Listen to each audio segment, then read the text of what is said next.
माधव कृष्ण दास जी है, कानपुर से इस्कॉन के ही भक्त है।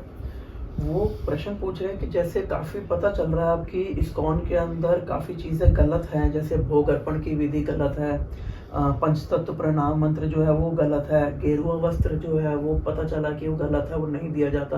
गौड़ीय वैष्णव संप्रदाय में संन्यास नहीं दिया जाता, पता चला कि ये भी गलत है जो दिया जा रहा है। और जो गुरु प्रणाम मंत्र है ये भी पता चला कि नहीं होता है। तो पता चल रहा है कि काफ़ी चीज़ें गलत हैं, तो जो जो प्राचीन परंपराओं के अनुसार नहीं है। तो क्या वो उनका प्रश्न ये है कि जो ऑलरेडी दीक्षित हैं वहाँ पे, जिन्होंने ऑलरेडी दीक्षा ले चुके हैं, यदि वो छोड़ के किसी नित्यानंद परिवार में या अद्वैत परिवार में, अन्य जो प्रमाणिक संप्रदाय हैं उसमें अगर दीक्षा लेते हैं, तो क्या उनके जो गुरु हैं इस्कॉन में, क्या उनके प्रति अपराध होगा या नहीं लगेगा? कृपया करके इस मार्गदर्शन करें। ये प्रश्न का उत्तर जानना चाहते हैं कि जब हमें सत्य पता चल रहा है कि इस्कॉन में काफी चीजें ठीक सही नहीं हैं, तो क्या वहां से वो छोड़ के वास्तविक परंपरा में दीक्षा लेंगे अद्वैत परिवार की या नित्यानंद परिवार की, तो उन्हें अपराध, गुरु त्याग का अपराध लगेगा या नहीं लगेगा? जी, प्रश्न बिल्कुल अच्छा है। और जब हमने इस्कॉन छोड़ा था सन 2009 में, तो हम अपने गुरुदेव शिलानंदास बाबा जी के महाराज पास जब सब भक्तों को लेके गए थे, तो यही प्रश्न हमने बाबा जी स्वयं पूछा था कि इस्कॉन से दीक्षित हैं भक्त। जब हम गए थे तो करीब 150-200 भक्त इस्कॉन छोड़ के गए थे और राधा कुंड का आश्रय लिया था बाबा जी से। तो पूछा था शिलानंदास बाबा जी महाराज से कि इस्कॉन से दीक्षित होने के बाद भी यदि हम आपका आश्रय लेंगे तो क्या हमें गुरु त्याग का अपराध लगेगा कि नहीं? शिलानंदास बाबा जी महाराज का जब तिरोभाव हुआ सन 2018 में, तो एक सिद्ध महात्मा थे, उन्होंने शिलानंदास बाबा जी महाराज को देख के कहा था, ना भूतो ना भविष्यति। ऐसे सिद्ध महात्मा ना आज से पहले कभी हुए, ना आज के बाद कभी होंगे। इतने प्रकांड पंडित शास्त्रों के, पूरी पृथ्वी पे वो एकमात्र थे, सब शास्त्र कंठस्थ। और सारे सिद्ध महात्मा, भजनानंदी महात्मा जो 3-3 लाख नाम, 4-4 लाख नाम रोज करते हैं, वो लोग भी शिलानंदास बाबा जी महाराज के ग्रंथ पढ़ते हैं। पूरे पृथ्वी पे सभी उन्हीं के ग्रंथ पढ़ते हैं। तो उनसे ज्यादा ज्ञानवान गौड़िया वैष्णव संत किसी ने भी नहीं देखा अपनी आंखों से। जो अभी जितने भी उम्र है सबकी, बूढ़े से बूढ़े, वो कहते हैं इनसे ज्ञानवान संत हमने कभी नहीं देखा। तो यही प्रश्न हमने भी पूछा था कि बाबा जी महाराज, जब इस्कॉन से छोड़ के, इस्कॉन के गुरु को छोड़ के हम आपका आश्रय लेंगे, आपसे दीक्षा लेंगे, तो गुरु त्याग का अपराध लगेगा या नहीं लगेगा? तो बाबा जी महाराज ने कहा बहुत सरल भाषा में, त्याग का तो प्रश्न तब उठता है जब पहले ग्रहण किया गया हो। जब कोई चीज ग्रहण ही नहीं हुई तो उसका त्याग कैसे होगा? बाबा जी महाराज ने कहा कि त्याग तो तब होगा ना कि जब ग्रहण हो, माने कि जब तक आप किसी प्रामाणिक परंपरा से यदि जुड़े ही नहीं हैं, तो उसका गुरु वो होते हैं कि वो स्वयं पहले किसी प्रामाणिक परंपरा से जुड़े होने चाहिए। यदि किसी की परंपरा के अंदर जो मंदिर में लगाई जाती है, गौर किशोरदास बाबा जी, जगन्नाथ दास बाबा जी और भक्ति विनोद ठाकुर हैं, तो वो कोई प्रामाणिक परंपरा ही नहीं हुई।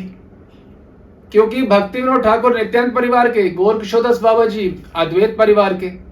अब आप सोचेंगे कि ये परिवार क्या होता है?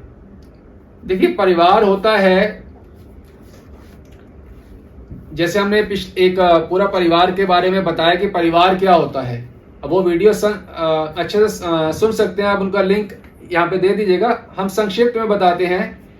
गौड़िया वैष्णव मतलब जो महाप्रभु की सेवा में हमारे को लगाया जाता है हमारी गुरु परंपरा द्वारा, वह गौड़िया वैष्णव हैं। और राधा कृष्ण की सेवा में भी उनका एक स्वरूप होता है, महाप्रभु की सेवा में भी। जैसे महाप्रभु के पार्षद हैं भगवान नित्यानंदा, अद्वैताचार्य जी, गदाधर पंडित, श्रीवास पंडित, तो ये सब लोग महाप्रभु की डायरेक्ट सेवा में जुड़े हुए हैं।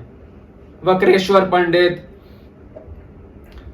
श्रीवास पंडित, गदाधर पंडित, ये सब भगवान की डायरेक्ट सेवा में जुड़े हुए हैं। और फिर इन्होंने दीक्षाएं दी, तो इनसे जो परिवार हुआ वो नित्यानंद प्रभु ने जिनको दीक्षा दी वो नित्यानंद परिवार के अंतर्गत आ गए। अद्वैत प्रभु ने दीक्षा दी तो अद्वैत परिवार के अंतर्गत आ गए। तो गदाधर पंडित ने वो उनके परिवार के अंतर्गत। पर सभी परिवार जो है अल्टीमेटली किसकी सेवा में लगे हैं? भगवान गौरांग महाप्रभु जी की।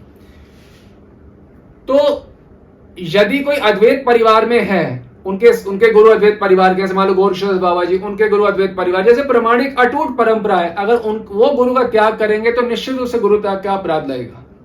परंतु जो आपने परंपरा बनाई हुई है, एक में गोरक्षदास बाबा जी हैं अद्वैत परिवार के, फिर नित्यानंद प्रभु हैं, फिर जगन्नाथ बाबा, ये कोई परंपरा नहीं है। कैसे पता चले कि हम परंपरा जिससे जुड़े हैं वह प्रमाणिक है या अप्रामाणिक, बोनाफाइड है या नहीं? सबसे पहले हमें ये देखना होगा क्या जो परंपरा हमारी है, क्या वो किसी परिवार से जुड़ी है कि नहीं। कौन से परिवार के अंतर्गत हम सेवा करेंगे भगवान के धाम में उनकी? आप गौरांग महाप्रभु के नित्य सेवक बनना चाहते हो? हाँ, कैसे बनोगे?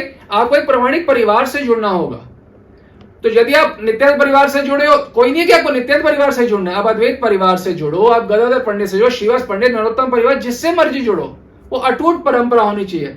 तो उसी चेन में आप भगवान के धाम में भी सेवा करोगे, सोओगे भी वहीं पे। नित्यानंद प्रभु की परंपरा में तो वहां पे सोओगे। जैसे जगन्नाथ दास बाबा जी हैं, तो रात्रि में जब शयन होता है, संकीर्तन होता है नित्य नवद्वीप में, जो जगन्नाथ दास बाबा जी नित्यानंद प्रभु का जो रहने का स्थान है उसके साथ में निवास करते हैं। और सुबह भी जब उठते हैं, जब प्रातः लीला होती है स्नान इत्यादि करके, तो जैसे जगन्नाथ दास बाबा जी हैं, वह अपनी गुरु परंपरा के साथ मिलकर पहले भगवान नित्यानंद के पास जाते हैं और पूरा नित्यानंद परिवार इकट्ठा होकर चैतन्य महाप्रभु के दर्शन करने के लिए जाता है।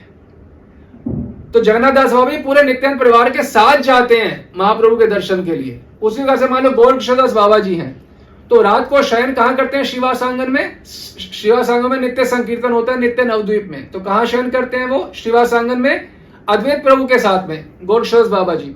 और फिर जब सुबह उठते हैं, फिर जब स्नान इत्यादि करके आते हैं, तो वो अपने गुरु परंपरा के साथ पहले अद्वैताचार्य जी के पास जाते हैं, वो नित्यानंद प्रभु के पास नहीं जाते।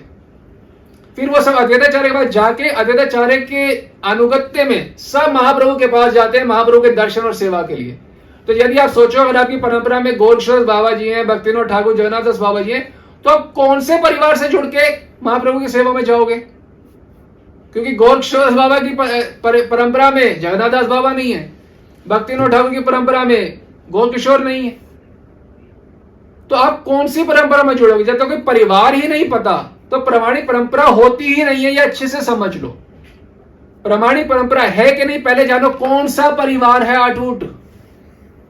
जो इस्कॉन में है, जो भक्तिविनोद ठाकुर, गोरक्षदास बाबा, ये तो अटूट परिवार कोई एक हुआ ही नहीं, अलग अलग परिवार के बड़े बड़े महात्माओं को डाल दिया, तो निश्चित रूप से परंपरा जो प्रमाणिक है ही नहीं।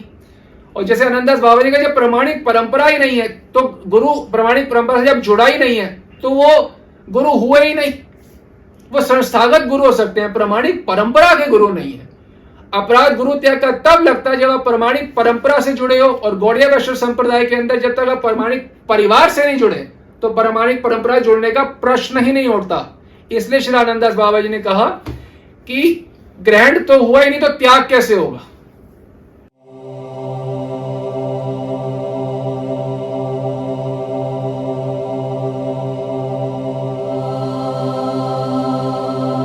यदि गुरु प्रामाणिक परंपरा से जुड़े ही नहीं हैं, तो ग्रहण हुआ ही नहीं, अतः त्याग करने का प्रश्न ही नहीं उठता। गुरु त्याग के इस कल्पित भय को मन बुद्धि से सदा सदा के लिए निकाल दीजिए। किसी भी प्रामाणिक परिवार, अटूट परंपरा के गुरु का आश्रय ग्रहण कीजिए और इसी जीवन में सिद्धि प्राप्त कीजिए।